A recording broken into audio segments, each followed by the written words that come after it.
Good morning dear students, welcome back. आज की class में हम लोग थर्मल एक्सपेंशन के बारे में पढ़ेंगे। प्रीवियस क्लास में जो भी चीजें हम लोगों ने डिस्कस की थी सिलेबस में तो वो नहीं थी, लेकिन उनके बिना थर्मल एक्सपेंशन या आगे के जो कॉन्सेप्ट्स हैं उनको पूरा किया भी नहीं जा सकता, इसलिए वो सारी चीजें इंपॉर्टेंट थी और निश्चित रूप से हम लोगों को उन सारी चीजों को एक बार जरूर देख लेना चाहिए as well as for competitive exam. These are very essential things. Thermal expansion की बात अगर हम लोग करें तो बड़ा सिंपल सा कॉन्सेप्ट हम लोगों के सामने आता है। थर्मल एक्सपेंशन क्यों होता है, कैसे होता है और उनकी नेमिंग क्या है, ये हम देखते हैं। मान लीजिए मेरे पास ये कोई एक वन डायमेंशनल बॉडी है, जस्ट लाइक मेरे पास कोई एक थिन रॉड है। मैंने इस थिन रॉड को हीट एनर्जी प्रोवाइड करना शुरू किया, तो इसके अंदर जो मॉलिक्यूल्स थे उनकी translational kinetic energy as well as vibrational kinetic energy बढ़ेगी, और जब एनर्जी बढ़ेगी तो ये एक दूसरे से सेपरेट होने की कोशिश करेंगे, दूर दूर जाने की कोशिश करेंगे। अल्टीमेटली इस रॉड में एक्सपेंशन हो जाएगा, इसकी लंबाई बढ़ जाएगी, इसकी लेंथ बढ़ जाएगी। अब मैंने यहां लेंथ को ही क्यों टारगेट किया, बिकॉज ऑफ मैंने इसे वन डायमेंशनल बॉडी चूज किया था। तो डियर स्टूडेंट्स, यही है linear expansion. It is a increase in length of a metal rod on heating. Then after superficial expansion, dear students, अगर मैं इसकी जगह पर कोई एक टू डायमेंशनल शीट ले लेता, जस्ट सपोज आयरन की टू डायमेंशनल शीट मैंने ले ली, और उसको अगर मैं हीट एनर्जी देना शुरू करता हूं, हीट करना शुरू करता हूं, टेम्परेचर बढ़ाना शुरू करता हूं, तो ऑब्वियसली इसकी लेंथ में एज वेल एज ब्रेथ में, दोनों में ही क्या होगा, एक्सपेंशन होगा। तो इस तरह के एक्सपेंशन को मैं सुपरफिशियल एक्सपेंशन कहूंगा। बिल्कुल ऐसा ही कॉन्सेप्ट मैं ले सकता हूं क्यूबिकल या वॉल्यूमेट्रिक एक्सपेंशन के लिए। मान लीजिए मेरे पास ये कोई थ्री डायमेंशनल बॉडी है, जैसा जनरली ऑब्जेक्ट्स हम लोगों को बिहेवियर में मिलते हैं।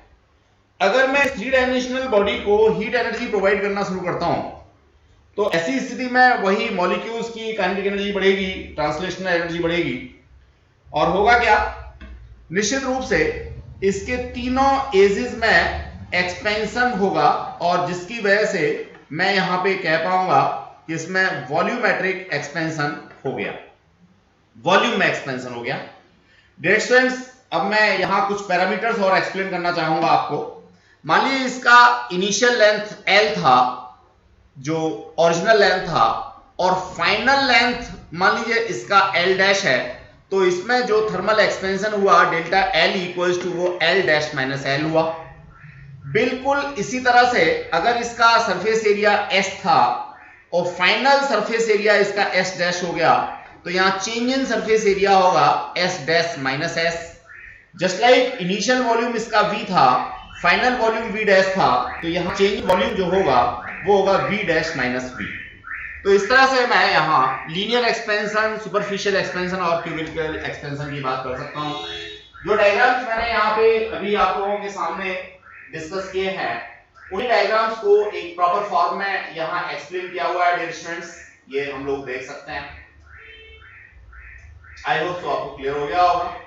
थर्मल एक्सपेंशन यहां दोनों साइड में दिखा रखा है, यहां चारों साइड में इसके दिखा रखा है, और वॉल्यूम में भी ऑल पॉसिबल डायरेक्शंस में होगा। हमने वहां एक ही साइड में एक्सपेंशन दिखाया था। ऐसा नहीं होता, अगर एक साइड को हमने फिक्स किया है तभी बाकी की साइडों में एक्सपेंशन होगा। अगर सारी साइडें फ्री टू एक्सपेंड है, तो जितनी भी पॉसिबल साइडें हैं, हर पॉसिबल साइड में एक्सपेंशन होगा। जैसे लेंथ में बोथ साइड, एरिया में ऑल फोर साइड्स, और वॉल्यूम में ऑल 8 साइड्स। समझ गए होंगे मैं क्या कहना चाहता हूं डियर स्टूडेंट्स। अब कोफिशिएंट ऑफ लीनियर एक्सपेंशन की बात करेंगे। देखिए, कोफिशिएंट ऑफ लीनियर एक्सपेंशन कहीं से हम लोग डिस्कस करते हैं, तो ये एक प्रोपोर्शनलिटी कांस्टेंट होता है। कहां से आता है ये बात अभी मैं डिस्कस करने जा रहा हूं। डियर स्टूडेंट्स, जैसा मैंने कहा था, जो डेल्टा L है, L dash minus delta, sorry, L dash minus L, again मैं रिकॉल करा दूं, इनिशियल लेंथ L थी, अब जो नई वाली लेंथ है आफ्टर एक्सपेंशन इधर भी एक्सपेंशन हो गया, इधर भी एक्सपेंशन हो गया, तो नई लेंथ है मान लीजिए एल डैश, तो जो डेल्टा एल है वो होगा एल डैश माइनस एल, और ये निश्चित रूप से टेम्परेचर के या चेंज इन टेम्परेचर के डायरेक्टली प्रोपोर्शनल होता है। एक्सपेरिमेंटली हम लोगों ने देखा, तो delta L is directly proportional to delta T, as well as delta L is directly proportional to initial length. अगर इनिशियली लेंथ मेरे पास छोटी है तो कम एक्सपेंशन होगा, और इनिशियल लेंथ अगर मेरी ज्यादा है तो एक्सपेंशन भी ज्यादा होगा। ये मैंने एक्सपेरिमेंटली देखा, तो delta L is directly proportional to L. अब मैं अगर इन दोनों चीजों को कंबाइन करता हूं तो मेरे को डेल्टा एल जो एक्सपेंशन है, जिसको मैं एल डैश माइनस एल कह सकता हूं, that is equals to delta T into L, और प्रोपोर्शनलिटी कांस्टेंट आ गया alpha. Here alpha is termed as coefficient of linear expansion. Alpha को मैं यहां से सेपरेट भी कर सकता हूं, that is delta L over delta T into L. अगर मुझे इसे डिफाइन करना है तो मैं डेल्टा टी को यूनिटी ले सकता हूं, लेंथ को यूनिटी ले सकता हूं, तो ऑब्वियसली मेरा जो अल्फा है, लीनियर एक्सपेंशन कोफिशिएंट है, वो एक्सपेंशन के बराबर आ जाएगा, चेंज इन लेंथ के बराबर आ जाएगा। But keep in mind dear students, all parameters must be in SI system whenever we are going for change in temperature, that must be 1 Kelvin, original length that must be equals to 1 meter, hence why alpha b equals to delta L। तो इस तरह से हम लोग linear expansion coefficient को क्या कर सकते हैं, डिफाइन भी कर सकते हैं। डियर स्टूडेंट्स, अब हम लोग आगे बढ़ना चाहेंगे। ये जो हमारे पास कॉन्सेप्ट आया अल्फा का, ये किन किन चीजों के ऊपर डिपेंड करेगा, ये हमारा डिपेंड करेगा नेचर ऑफ सॉलिड के ऊपर, सॉलिड हमारा किस मटेरियल का है इसके ऊपर। तो डियर स्टूडेंट्स, यहां से हम लोगों ने अल्फा को डिफाइन करने की कोशिश की है। Alpha equals to increase in length over original length into raise in temperature. Dear students, coefficient of superficial expansion, ये हमारा सरफेस के लिए कॉन्सेप्ट है, बिल्कुल वैसा ही कॉन्सेप्ट है जैसा हम लोगों ने ऊपर अभी पढ़ा है। Exactly S dash, that is the final surface area, that is original surface area। इन दोनों का डिफरेंस मैं इसको डेल्टा S कह सकता हूं, delta S equals to delta T। Dear student, delta S directly proportional होता है इनिशियल सरफेस के, डायरेक्टली प्रोपोर्शनल होता है चेंज इन टेम्परेचर के। इन दोनों को मैंने कंप्यूट किया, कंबाइन किया, तो that is equals to what, delta S equals to S dash minus S equals to beta, that is termed as superficial expansion coefficient और proportionality constant S into delta T। यहां से हम लोग beta को separate कर सकते हैं और इसे लिख सकते हैं delta S over S delta T। ये मैं डिफाइन देने के लिए कर सकता हूं। अगेन यहां जब मैं पैरामीटर्स चूज करूंगा S, तो ये 1 मीटर स्क्वायर होना चाहिए। चेंज इन टेम्परेचर मेरे पास कितना होना चाहिए, 1 केल्विन होना चाहिए। तो जो बीटा है वो मेरा चेंज इन सरफेस एरिया के बराबर आ जाएगा। बिल्कुल इसी तरह से हम लोग वॉल्यूमेट्रिक एक्सपेंशन कोफिशिएंट की बात कर सकते हैं डियर स्टूडेंट्स। ये कोफिशिएंट ऑफ क्यूबिकल एक्सपेंशन या वॉल्यूमेट्रिक एक्सपेंशन है, बिल्कुल same thing. V dash is a final volume, V is a original volume, that is proportional to delta T, change in temperature के proportional होता है, as well as initial volume के proportional होता है। दोनों को हमने कंबाइन किया तो ये गामा है। Gamma is termed as coefficient of cubical expansion। बिना टाइम खर्च किए हुए मैं सीधे सीधे डाल सकता हूं। अब एक स्टूडेंट मेरे से कहेगा सर बार बार आप इस इक्वेशन को छोड़ दे रहे हैं, इस इक्वेशन को एक्सप्लेन नहीं कर रहे। डियर स्टूडेंट्स, इस इक्वेशन में कुछ भी नहीं है, सिंपली जो ऊपर वाली इक्वेशन थी उसमें से हम लोगों ने v को कॉमन निकाल रखा है। तो डियर स्टूडेंट्स, ये तीनों तरह के एक्सपेंशन कोफिशिएंट्स थे। अब मोस्ट इंपॉर्टेंट कॉन्सेप्ट आता है relation between alpha, beta and gamma. Dear students, एक रिलेशनशिप हम लोगों को ड्राइव करके देनी होती है, हमारे एग्जाम में नॉर्मली आती है, इसे हम लोग यहां देखना चाहेंगे। डियर स्टूडेंट्स, अगर मैं बात करना चाहूं सुपरफिशियल एक्सपेंशन की, जो एरिया वाला एक्सपेंशन था, तो उस एरिया वाले एक्सपेंशन को मैं एक अलग तरीके से रिप्रेजेंट कर सकता हूं। पहले इस डायग्राम को एक बार देखूंगा मैं। मान लीजिए मेरे पास ये कोई इनिशियल सरफेस है, इस इनिशियल सरफेस की लेंथ L A है और ब्रेथ इसकी B है, अब अगर मैंने इसको हीटअप करना शुरू किया तो मैं ये मानता हूं कि इसका ये वाला एज जो है वो फिक्स है, इस वाले एज में कोई एक्सपेंशन नहीं हो रहा। तो नो डाउट दूसरा जो एज बचा, नीचे वाला छोड़ दो, साइड वाला छोड़ दो, तो दूसरा जो सरफेस बचा उसमें ब्रेथ में डेल्टा बी एक्सपेंशन हो गया और लेंथ में डेल्टा ए एक्सपेंशन हो गया। इस तरीके से जो चेंज इन एरिया होगा उसे मैं delta B multiplied by delta A से डिनोट कर सकता हूं। तो डियर स्टूडेंट्स, बस मुझे वैल्यूज पुट करनी है। जो मेरा चेंज इन एरिया का कॉन्सेप्ट था उसको लेंथ और ब्रेथ के टर्म्स में लिखना है। तो ये यहां हम लोग इस चीज को देखते हैं डियर स्टूडेंट्स, हमने क्या और कैसे मेंशन किया जरा देखेंगे। देखिए, चेंज इन एरिया मेरे पास लेंथ और ब्रेथ दोनों के चेंज इन एरिया का कॉन्सेप्ट आ गया। इसको मैंने a इंटू डेल्टा बी लिखा, b इंटू डेल्टा ए लिखा, delta a into delta B लिखा। अब इस स्टेप पे हो सकता है किसी बच्चे को प्रॉब्लम आ रही हो, तो मैं फर्दर उसी फिगर को लेकर के एक्सप्लेन करना चाहूंगा डियर स्टूडेंट्स। देखिए ये फिगर, देखिए सेम फिगर हमारे पास, इसी फिगर से हम लोगों ने ये निकालने की कोशिश की है। देखिए ये मेरे पास ओरिजिनल कोई एरिया है। अब इस ओरिजिनल एरिया में जब चेंज की बात हम लोगों ने की तो एक चेंज तो ये आया, दूसरे चेंज की बात हम लोगों ने की तो बच्चों दूसरा चेंज हमारा ये वाला आया एरिया में, और तीसरे चेंज की बात की तो ये वाला आया। अब नो डाउट अगर मुझे टोटल एक्सपेंशन निकालना है तो मैं ये वाला प्लस ये वाला प्लस ये वाला लिखूंगा। उसी चीज को मैंने यहां पे लिखा हुआ है। अब इसमें delta A into delta B वाला जो कॉन्सेप्ट है ये अपने आप में काफी छोटा होगा, तो मैं इसको इग्नोर भी कर सकता हूं। मैंने यहां मल्टीप्लाई करके in terms of alpha values को डालने की कोशिश की है। तो मैं फिर एक बार रिकॉल करा देता हूं आप लोगों को। डिस्टेंस डेल्टा ए जो था वो मेरा बराबर था alpha into A into delta T के।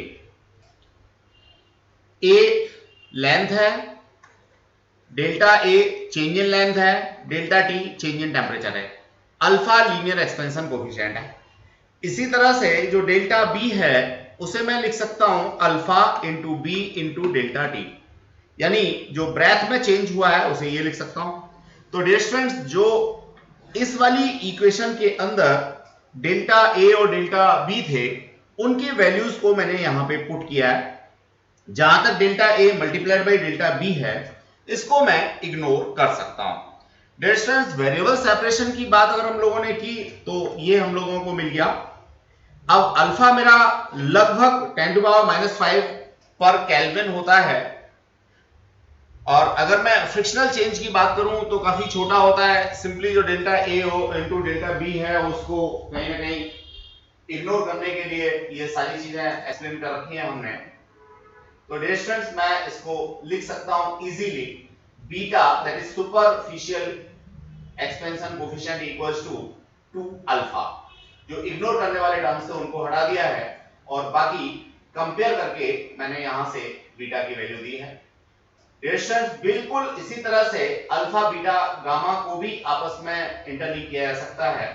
जैसे हमने यहाँ 2 डायमेंशनल फिगर ली थी और उसमें डेल्टा ए डेल्टा बी कहा था, वैसे ही आप एक 3 डायमेंशनल फिगर ले सकते हैं, जो फिगर मैं आपको यहाँ बना के दिखा देता हूं। देखिए, मान लीजिए ये आपके पास में लेंथ का कॉन्सेप्ट है, ये आपके पास ब्रेथ का कॉन्सेप्ट है, और ये आपके पास में हाइट का कॉन्सेप्ट है। तो मैं हाइट के लिए अभी बनाता हूं। स्टूडेंट्स, इस फिगर को कलरफुल बनाने की कोशिश है मेरी, जिससे कि आप लोगों को और अच्छे से समझ आ जाए। ये मेरे पास लेंथ और ब्रेथ हो गए। अब ये मेरे पास हाइट का कॉन्सेप्ट हो गया dear students, that is height.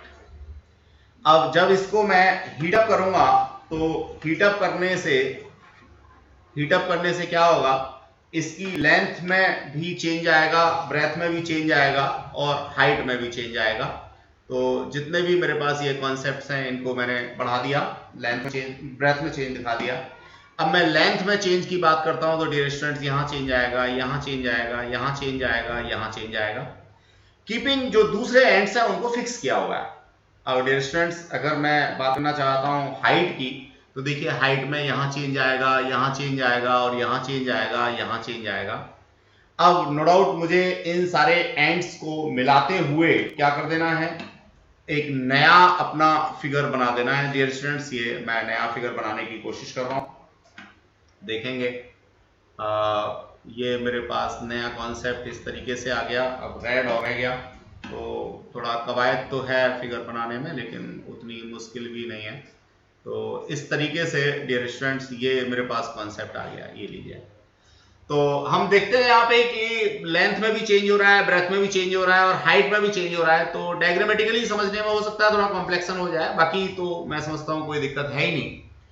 आसान बनाने के लिए मैं लेंथ, ब्रेथ और हाइट तीनों को सेम ले लूंगा। जब सेम ले लूंगा तो ये बहुत ही आसान हो जाएगा।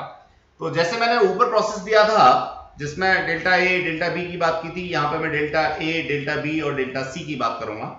तो थोड़ा सा कॉम्प्लेक्स जरूर होगा लेकिन कॉन्सेप्ट आपका क्लियर हो जाएगा वहां से।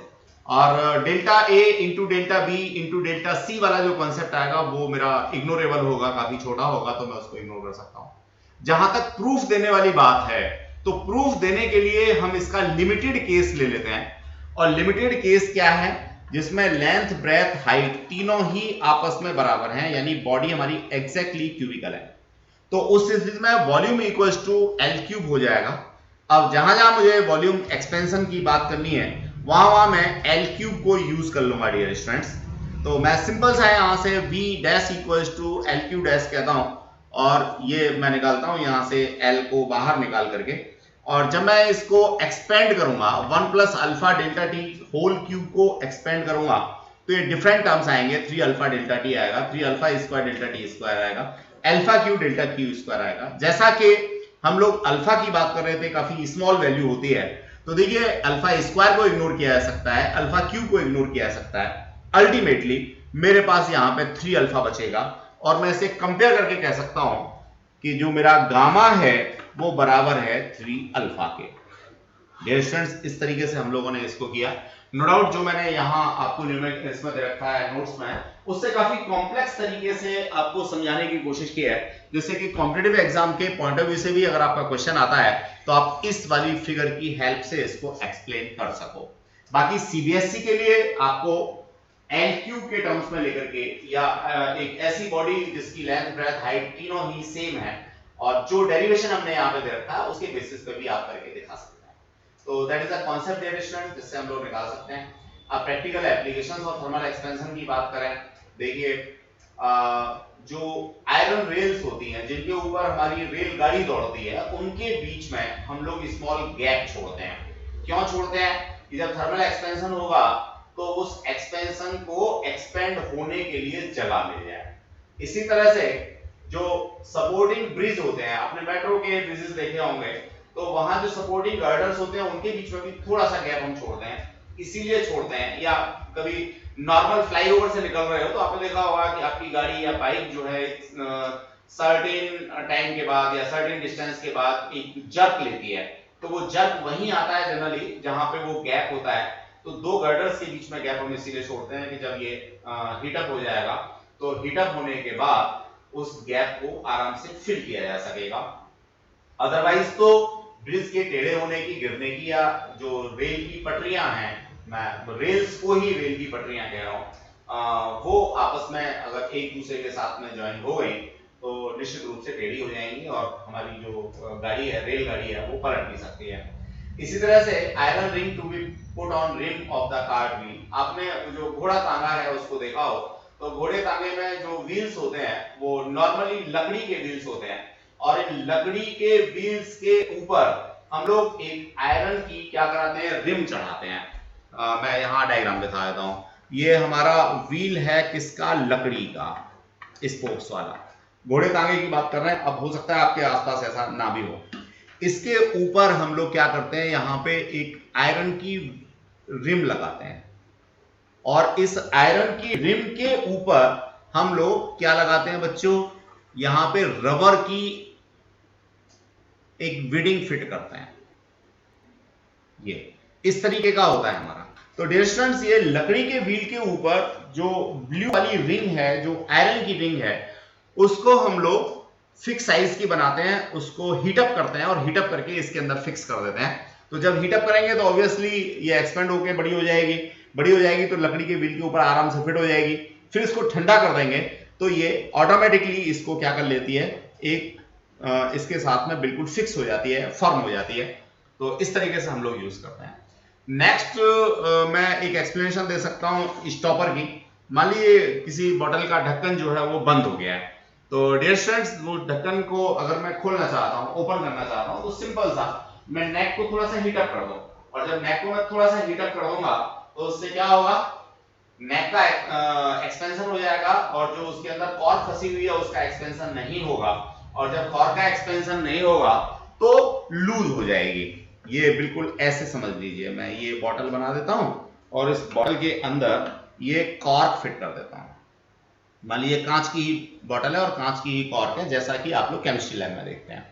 तो रिएक्शन होता क्या है, कई बार इसके बीच में कोई एसिड या कोई भी चीज आकर के ये जाम हो जाती है और ये खुलती नहीं है। तो उसका तरीका क्या है, तरीका सिंपल सा ये है। अच्छा, अरे भैया इतनी भी बात ठीक नहीं होती। पीछे वाला स्टूडेंट कह रहा है कि सर बॉटल तो नीचे से खुली हुई है, खोल के क्या करेंगे, कॉर्क खोल लो भैया, बंद कर दे बॉटल।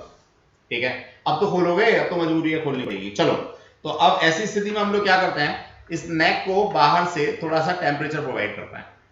जैसे ही टेम्परेचर प्रोवाइड करेंगे, यानी इसको हीट एनर्जी प्रोवाइड करेंगे, तो इस नेक में एक्सपेंशन हो जाएगा। ये जो नेक है ये एक्सपेंड हो जाएगी, दिखेगी नहीं हमें, लेकिन नेक में एक्सपेंशन हो जाएगा और ये गैप ऑटोमेटिकली बढ़ जाएगा, और जब गैप बढ़ जाएगा तो कॉर्क को हम आसानी से बाहर पुल कर सकते हैं। तो ये कुछ थर्मल एक्सपेंशन के क्या थे, एग्जांपल्स थे जिनकी जरूरत हम लोगों को यहाँ पे रहती है, देख सकते हैं हम लोग। अब थर्मल एक्सपेंशन इन लिक्विड्स की बात हम लोग नेक्स्ट क्लास में करेंगे। तो अगेन आज की छोटी सी क्लास है, और इस छोटी सी क्लास को ही मैं समझता हूँ हम लोग ठीक से कर लेंगे, लेकिन इंपॉर्टेंट काफी है। मतलब इसमें से ये जो हमारा क्वेश्चन था अल्फा बीटा गामा के बीच में रिलेशनशिप वाला, वो जरूर आना है आप लोगों के एग्जाम में। तो डियर स्टूडेंट्स, आप इसको सही से तैयार कर लेंगे। अगर कहीं कोई डाउट होगा तो फिर मेरे से शेयर कर लेंगे, और नेक्स्ट काम हम लोग करेंगे नेक्स्ट क्लास में। Have a nice day, thank you.